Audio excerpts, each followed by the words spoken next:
Oh, class. Magsistart na tayo. Sino magpe-prayer dito sa unahan? Ako po, ma'am. Ako po.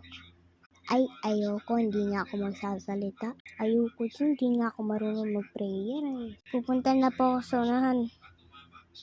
Mag-prayer ka na. Aalis mo na ako saglit. Maya-maya na. Nag-prayer na sila. Lahat na natapos na. Magsusulat na sila. Ngayon. Oh, tapos na ba? Magsusulat na tayo. O sino kaya yung mag-aano dito sa blackboard? O sige, mag-start na tayo. Ano kaya ituturo ni teacher ngayon? Babayaan na nga lang. Sino kaya yun? Ipapunta dito sa classroom. Ano ba yan? Magkaklase na naman. Ay, naku po. Di na natapos.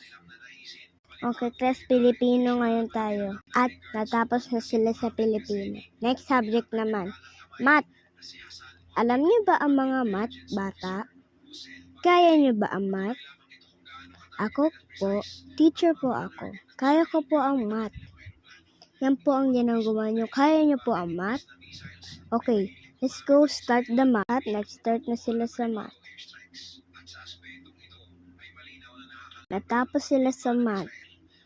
Magte-test na sila ng math at saka Filipino. Yung mga pinag-aralan nila nung grade 2 sila ay kailangan alam pa nila. Diagnostic test time. Class, kailangan po natin mag-diagnostic test po ngayon. Dahil po, tinetest po kayo kung kayo po ay marunong na po sa grade 2. Ngayon po, grade 3 na po kayo. So, kailangan nyo na po okay? Bibigyan na ko na kayo, okay?